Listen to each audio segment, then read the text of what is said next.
Everybody, it is Saturday, February the 8th, 2025. Alfred Hitchcock famously said that for him, the cinema is not a slice of life, but a piece of cake. And according to my friend Keith Teare today, his weekly That Was the Week newsletter, Politics and Economics, Two Worlds Collide, this week has been rather like a piece of cake. Is that fair, Keith? Yeah, well, I'm depicting the layers that make up society. And at the bottom of everything is economics. Obviously, economics drives human experience because without value and growth, there's nothing. But, politics sits on top of that. And that's where fights happen.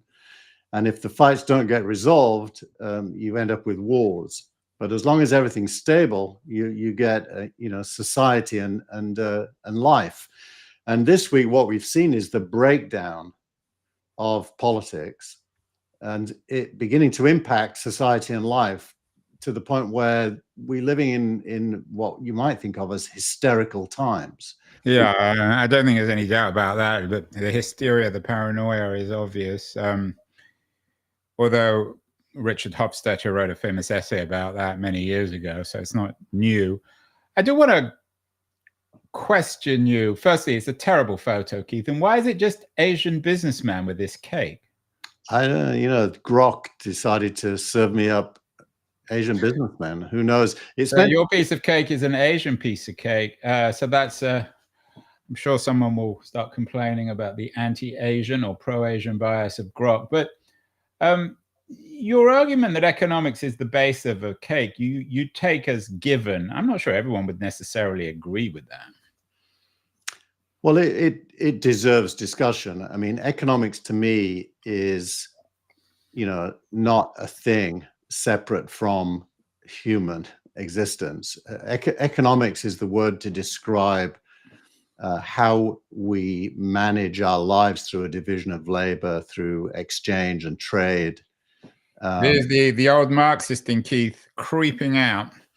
Well, it's not in terms of layers. Then for him, economics is the foundation. Although some people would say we're a little less rational than that. Well, economics isn't rational. It's the end product of a lot of behavior, and much of that behavior isn't rational. So economics isn't rational, but it is capturable in numbers and therefore can be thought of somewhat scientifically. That's why we have social science, not just sociology. And I do think that we're living at a time where government spending, which is the big discussion of the week, and Musk as the kind of solution. Who's Musk? I never heard of that guy. The assumed solution provider, the Department of Government Efficiency, Mr. Doge. Yeah. So really, most of the fights are happening around what should we spend and how much. Right. So we're going to get to that, but your editorial this week, Keith, I thought was interesting. You note at the end, in conclusion, that you're in favor of Doge, but you also confess, and I'm not sure this is worthy of a confession, you say, I have emotional reactions also. I think we should try hard to rise above them. Why should we rise above our emotional reactions? Are you suggesting that the higher up you get in the cake, the more emotion there is, and at the foundation, this economic foundation, the superstructural level or the operating system of life is beyond emotion? Not really. I'm making a slightly different point. You're close to the point I'm making, but it's different. What I'm saying is that if the economic structure is not working, what happens is that is experienced in the layers above, and the hysteria at the social layer today is symptomatic of an underlying economic problem that we experience through our emotions. And I think almost everything Trump does is channeling emotion. both on a daily basis, but also, bigger picture, why did he get elected twice? It's channeling emotion, and the emotions are valid. They're not wrong. Yeah, you start the editorial this week. Most of us experience the world through individual events. This week, it feels to me as if the entire world is in react mode. Do you think that being in react mode is where Trump wants us to be? If we can rise above this endless reaction to everything he's throwing out, it seems almost on an hourly basis, that we need to stop reacting. Is that the key? I think you can't stop reacting. I think Trump is in react mode, but he has. Well, I mean, he's not so much in react mode. He is the driver of this react mode. I mean, he does something. He X's. He says something. And then we all react either positively or negatively. Well, he's also doing it. Actually, it's both things are true. He's also reacting, but every now and then he has a glimmer of clarity, and usually we don't agree with him, but things like the idea that NATO doesn't make sense anymore, to me, is a glimmer of reality. I kind of agree with that somewhat. That the century we're in, doesn't really need military structures that were built at the end of World War II. When he says things like, the government is spending too much money and we've got to balance the budget, that isn't reactive, and it's kind of correct. It's more or less right. So he goes from react mode, like when he said America should take over Gaza. I think he was reacting to his meeting with Netanyahu, but he also has glimmers of clarity. But we don't. Most of the population. Although some people would say it's like a stopped clock. I mean, even a stopped clock is correct twice a day. No, I think he's better than that. I mean, I don't think he's a stop clock. I think he's not old school. He doesn't really take received wisdom and just take it for granted as being correct. He questions things, which is not a terrible attribute, by the way. So a lot of people are going to be thinking, why are we talking about Trump and politics and economics? Is supposed to be a tech show. There is, of course, the Doge element and our old friend Elon Musk. What's Musk and Doge got to do with this? Is this central for this week, Keith? Is it dominating the news? And is this in some ways more of a tech story than a politics or economic story? Well, it's really an American story, but it's got a tech subplot. The tech subplot, obviously, is that Musk, who everyone is accusing of being an unelected kind of baron, forgetting that he's working for Trump and Trump was elected. And so what Musk is doing is entirely democratic. Even if you object to it, it's not undemocratic. And Congress isn't stopping him. They would have the power to, but they're not. I'm not sure if that's the right word, maybe constitutional as opposed or legal as opposed to democratic.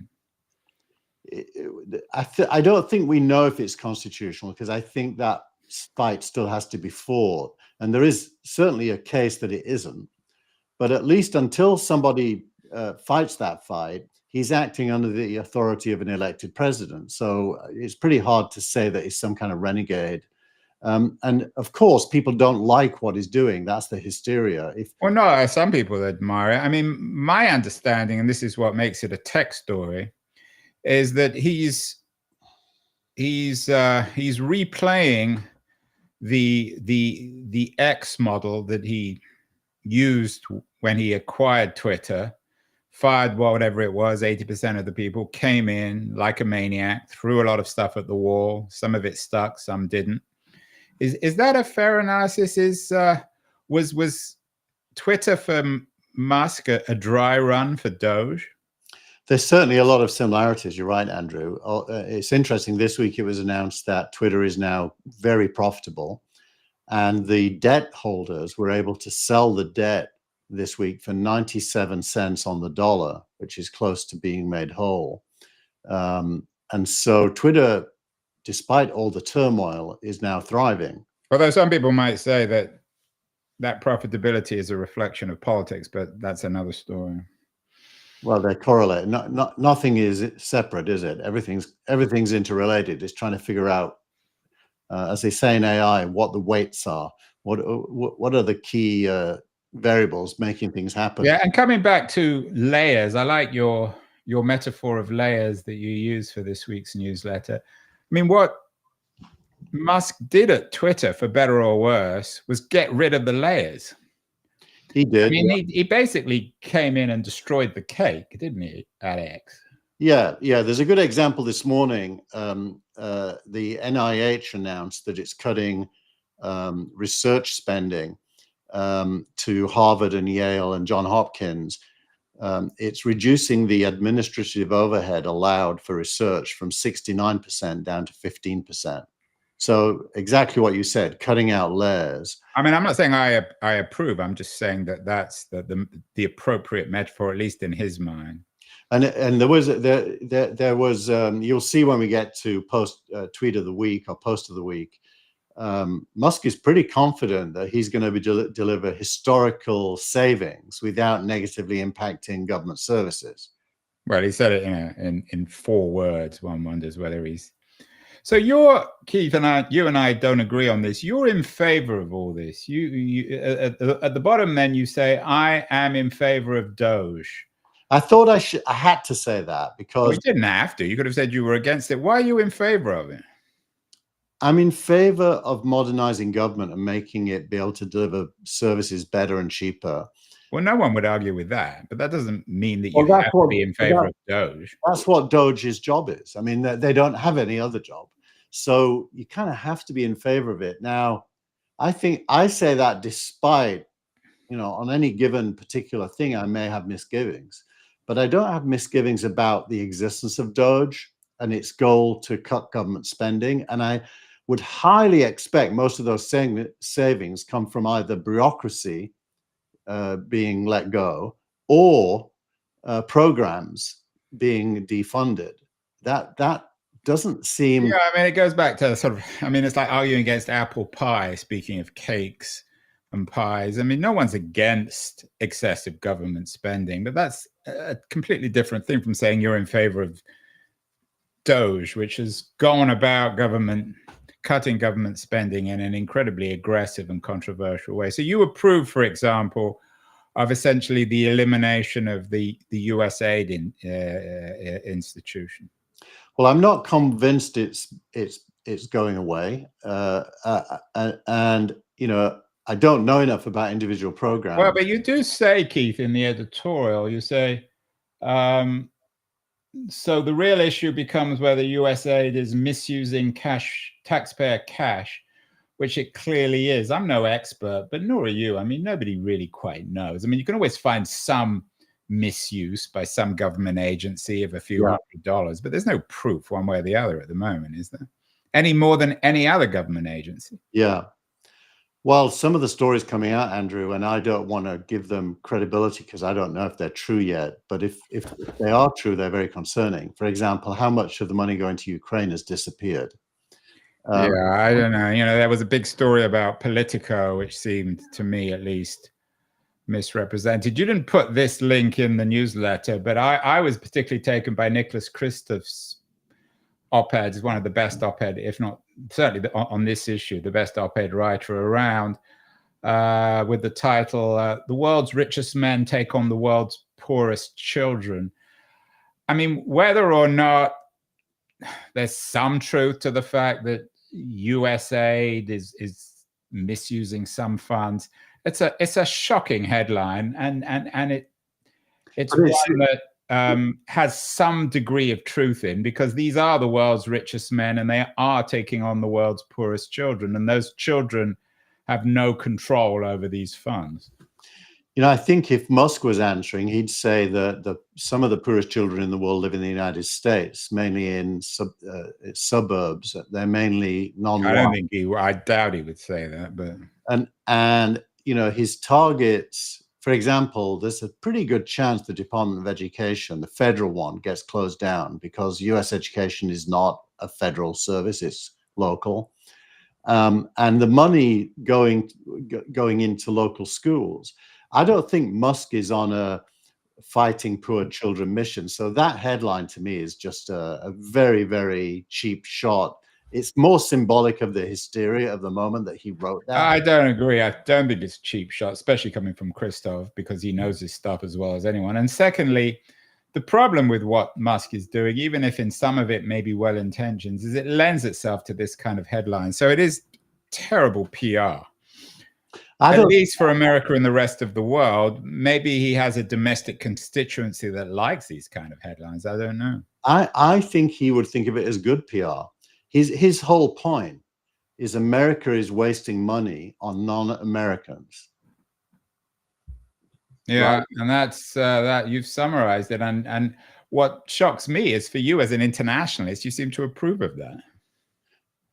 I'm not really speaking the Keith Teare view of the world here. The Keith Teare view of the world is a post-nation state world, but we live in nation states, and it isn't unreasonable that a nation state wants to manage its budgets. That's not unreasonable. And well, no one would argue with that. Anyway, well, I mean, this isn't a politics show. You and I disagree on this. I don't know if I'm against Doge, but I'm certainly against some of the stuff they've been doing. And you're clearly more sympathetic. Let's move on to the news of the week. One of the interesting stories is Daniel Penny, the guy who was involved in the subway chokehold death of Jordan Neely, has been hired by Andreessen Horowitz. Is there an intention here just to upset or shock people here? Why are they doing this? I think there's an intellectual war going on that hire is symbolic of, which is to turn the tide against what Andreessen calls wokeness, by siding with people who are prepared to defend a lifestyle that is the opposite of wokeness. And so you approve of that, because you always are going on and on about woke. I don't even know what wokeness is. It never seems to bother me, but it bothers you. I find it sickening. It doesn't just bother me. I think wokeness is sickening because it's pretending to fight racism and sexism and not actually doing it. Well, that's we're not going to get. I'm not going to get drawn into that one, but it doesn't reflect well, Keith, does it? I mean, maybe it does for some people, but hiring a guy who...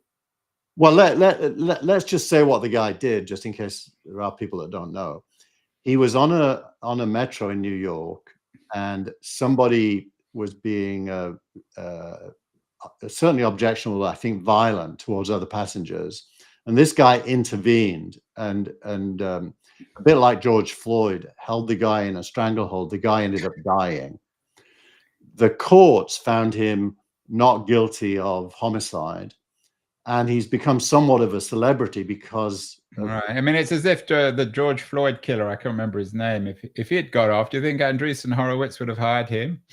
Yeah, but George Floyd wasn't threatening anyone. So the killer was the aggressor. In this case, the person who died was the aggressor. And so it's a bit different. And the guy is a bit of a hero. Now, well, he's a bit of a hero for some of us, for some people. I'm not sure for everybody. He was a former military guy, wasn't he? A naval officer. I believe that's true. But even so, I mean, is he qualified to work at Andreessen Horowitz, the top VC in Silicon Valley? I mean, what skills does he have? Well, that is a little bit weird, Andrew. But remember, Andreessen has raised $8 billion at 2% a year in fees. They have an unlimited amount of capital, and making a hire like this to make a statement is a small cost for them. And Andreessen clearly is pulling strings in DC way more than any of us realize. Yeah, and he doesn't. He's the anti-Musk. He doesn't want anyone to know about it. So on the one hand, we got Andreessen doing their own sort of diversity hire, hiring people who killed people on metro trains in New York and got off. On the other hand, we've got this week Google ending its diversity hiring. So the zeitgeist has changed dramatically, Keith, hasn't it? Maybe Daniel Penny should apply for a job at Google. And after we went to press, Andrew, Amazon also announced that they've taken all the diversity language out of their corporate manual. Yeah, I mean, if Harvey Weinstein or Jeffrey Epstein, if they weren't either departed or in jail, I'm sure they could get a job now at Google or Amazon, couldn't they? But you're right about the zeitgeist. That's kind of what this week is all about. The zeitgeist has changed. It's okay to be male again. It's okay to... Well, it was okay to be male before. I'm a male. I've never had a problem with it. You know what I'm saying. I don't know what you're saying. What are you saying? Well, if you don't know, it's fine. You must have been living in the closet for the last 5 years. But you sound like a parent now. If you don't know, it's fine. If you do know, it's fine. But the whole zeitgeist is shifting to a more assertive, pro-American, stand up and be counted. Let's stop the BS on spending, and that is a night and day change. Now, I agree with that. Although that's being pro-American isn't necessarily against diversity, is it? Well, let's just put diversity down and bring it back in a second. Let me just say one more point first. It definitely is the case that the reaction against all of this doesn't understand that it's popular. This stuff that Musk and Trump is doing is popular. And the reaction is a throwback to the reasons the Democrats lost the election. They're trying to defend the territory that's just been defeated.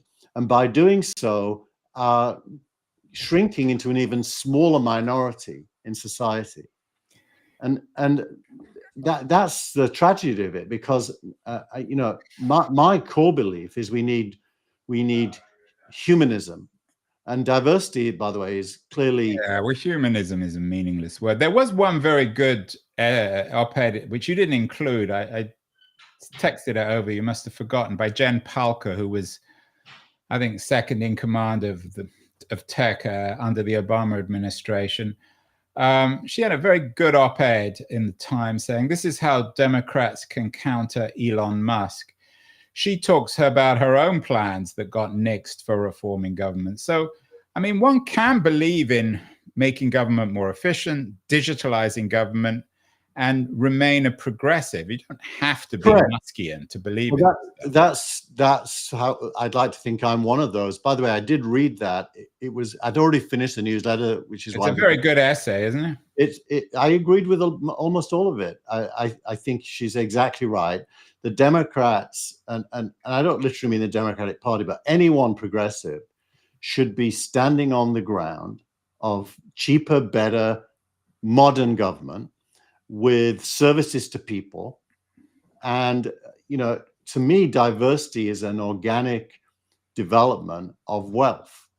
Most wealthy societies are highly diverse, and you don't need to make special provisions for diversity if you have a healthy society, because it just happens. Yeah. Well, I'm not going to get sucked into that one, but certainly I would strongly suggest people read the Palka essay. Meanwhile, and maybe this is part of all this hysteria, something real is going on in the world rather than people arguing about diversity. It's AI, of course. You have one essay from Thomas Pueyo suggesting that this week in AI was when decades have happened. Do you think there's a connection, Keith, between all this hysteria over some stuff that a lot of it is cake-like, perhaps, in its relevance, and the fact that AI is changing and is about to really dramatically change the world in ways that we can't even imagine? Well, that's bound to be alienating, isn't it? You literally don't know whether you're going to have a job and how long for, because it's becoming clearer and clearer that AI is going to be good enough to do lots of tasks in an automated way. And the latest is the creation of, and this is a good way of thinking of it, there's really three types of AI now. There's the large language models that we're all familiar with. Now there's reasoning AI. And this week, OpenAI launched a model called O3 Mini, which is a reasoning model. Reasoning models are different than large Are they language built, models. though? Are the reasoning models, they're built on top of the sort of plumbing of LLMs? Are they built on different plumbing? Yeah, they need LLMs to be trained, and so you can't build reasoning models unless you have LLMs. But they're different. They do different things. They think as in they'll show you their train of thought and the conclusion. And then there are agent models. Agents not only think but act, so they can write to databases, send emails, build websites, and so on and so forth. So once you have that chain of the large language models, the reasoning models, and the ability to act, obviously you're getting very close to manipulating the real world, the digital real world for now. But back to my question. I mean, whilst we're all hysterically and perhaps historically arguing about Cake and Musk and Doge, something really significant is happening in the background, which may be both a cause and a consequence of the other stuff. I think they're parallel. I don't think there's that much correlation, honestly, between them. But and I think of the two, the more important is what's going on with AI in terms of understanding how the future is going to play out.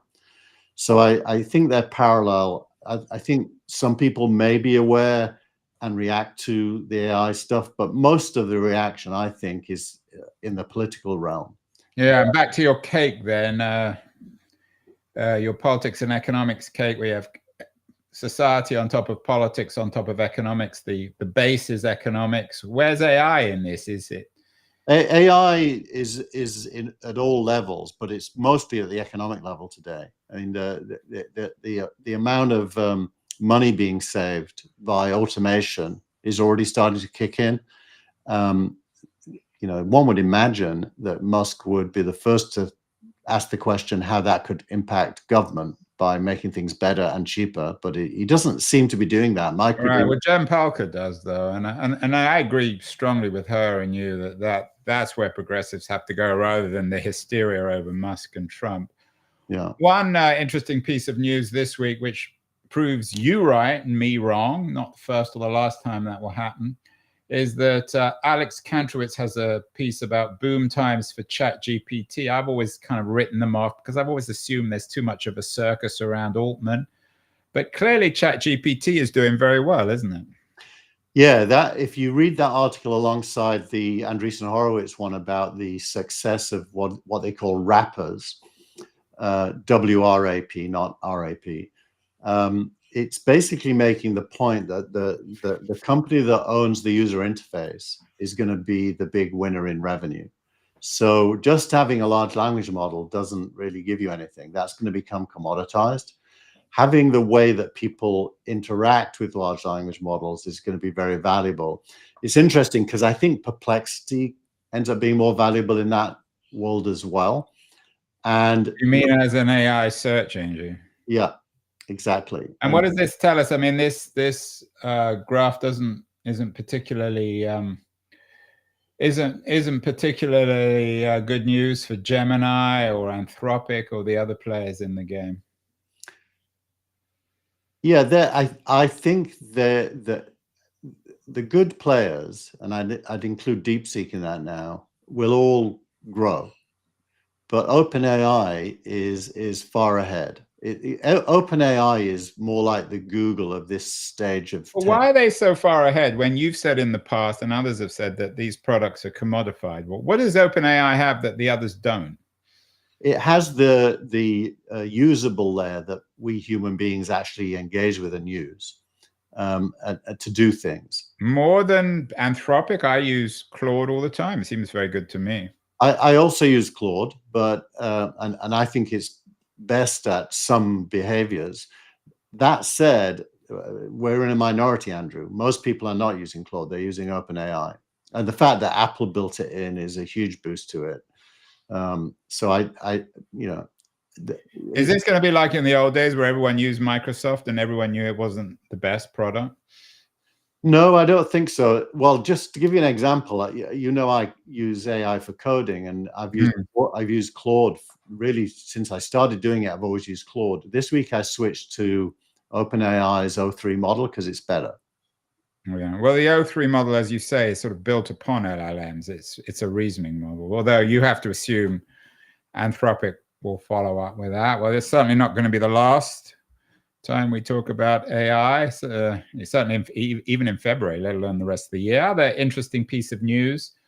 The UK is ordering Apple to let it spy on users' encrypted accounts. But your interview of the week, or our interview of the week, is my interview with Ethan Zuckerman, a very distinguished internet analyst, activist, who had a piece in The Atlantic about America no longer being the home of the free internet. So it's not just the UK, it's America in particular. And Zuckerman, I really like and admire. I mean, he's very explicit in his critique of America's attempt to ban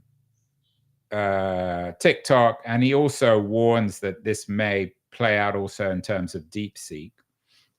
Yeah, exactly. I mean, this goes back to economics and politics and society. Economics is global, politics is national and local, and society is certainly local.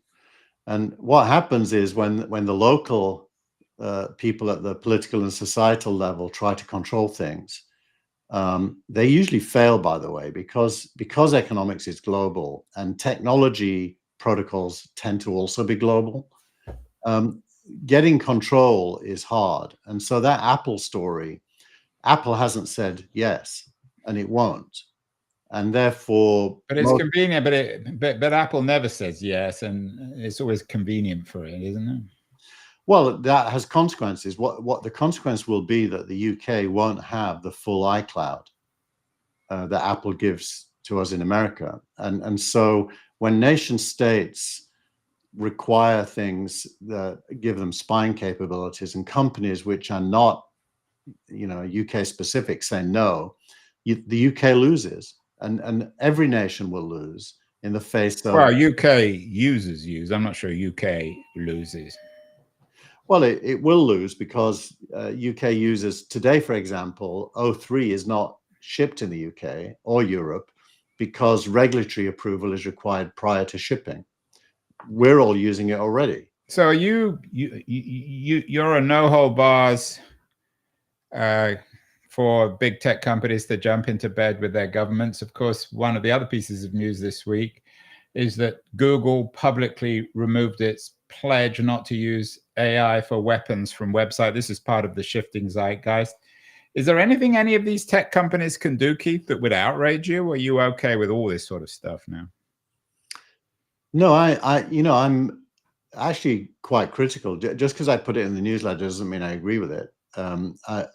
I don't believe, I personally don't want to do anything to support the US military in its supposed competition with other nation state militaries. And my 3 sons, I strongly would advise them never to join the armed forces.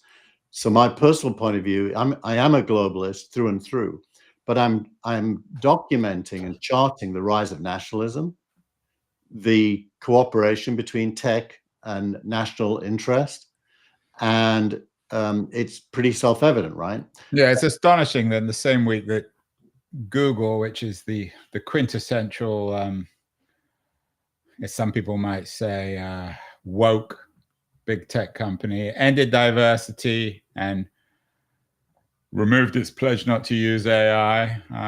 It's interesting. It's been quite a week, or certainly quite a couple of months, Keith. And much more will happen over the next few weeks. Let's move on to our startup of the week, Deel. Fairly non-controversial in a controversial week. Tell us about Deel, why they're interesting. Yeah, Deel's a fintech company, a very popular fintech company, and it just raised a massive amount of money to undermine the incumbents in banking and money flows. So it was a pretty easy choice. Who are the incumbents? Who are they going after? Bank of America, Wells Fargo, people like that. Not hard. Those are, talk about dinosaurs, right? Yeah, exactly. And what does Deal do? It basically does fintech-based banking for businesses mainly, and one of the big things is payment, for example. Yeah, so according to TechCrunch, it helps businesses globally hire, manage, and pay employees. Is that though a bank business? Isn't that more of an HR play? It's a middleman. You can say middleman now, Keith. You used to have to say middlewoman. Yeah, it's a middleman, but it controls money flows. It's not a custodial. That is to say, you don't bank with it. But instead of using Bank of America to pay your employees, you use Deal. So the game in fintech is to own as much of the money flow as possible without being a custodial, because in America it's hard to become a bank. So are they UK based? I actually don't know. Does it say they are? I thought so, but so Deal is. But General Catalyst is an American investor. They're the big investor. I was going to say Deal of the Week, but they're Startup of the Week. Finally, in this new environment, he's back. Keith's heartthrob. He hasn't appeared for a while. Paul Graham is our X of the week, or I don't know what's the new term, Keith? Our post of the week. Post of the week. It's changed. It used to be tweet, then it went to X. Now it's post. Paul Graham wrote, Doge is unlike any other government. Doge is unlike any other government departments, then its performance can be precisely measured. I'm not sure about that, but anyway, how much smaller is the federal budget next year? If Elon can cut the budget by 5%, I'll be impressed. And Elon responded, at least 10%. I mean, isn't this a bit childish? Well, yes, but I don't know that. Put it mildly. I mean, there's so many other metrics involved in this that it's not simply cutting and being proud of cutting. But that's my critique of Elon, which is he's so obsessed with cutting that he's not thinking about the qualitative part of government. So cheaper and better is important, not just cheaper. And as Jen Palka reminds us. So what Paul Graham, by the way, and Elon are not friends and have a history of. Well, they're both sort of unlikable people, prickly characters, aren't they? Paul Graham's not prickly, and he's definitely not on the spectrum, whereas Elon clearly is. But for Elon to say he's going to cut the budget by 10%, and Paul Graham then says if that is true, it's going to be historic, and other governments will want to follow suit. I would think it's fairly easy for him to reduce the budget by 10%. I think if he's knowing him, he's rigorous, right? So he's not he's going to be thoroughgoing in saving money. And how much? But just as a matter of interest, how much would that be if he does indeed cut it by 10%? What is the government budget at the moment? Let's check. Is it 2 or 3 trillion? I'm going to check because I actually don't know in my head. It is real time. Ask Claude. The U.S. government budget was the deficit in 2024 was 1.83 trillion, but I don't know if the deficit and the budget are correlated in any way. They're probably not. The budget's got to be, I would guess, around 2 trillion, 2 to 3 trillion. 6.75 trillion. Oh, shows how much I know. So if he cut it, so if that is true and he cuts it by 10%, that's $670 billion. And that's what he's worth. And he was originally targeting 2 trillion savings. So we shall see. I mean, it's complicated and it's going to play out over the year. But Keith, you've made me hungry for a piece of cake. Lots of cake in our conversation today. As Hitchcock said, for me, the cinema is not a slice of life, but a piece of cake. That was the week, Keith. We will be back with more cake and other things next week. Have a great week, Keith, and we'll talk next week. Thank you so much. Thank you.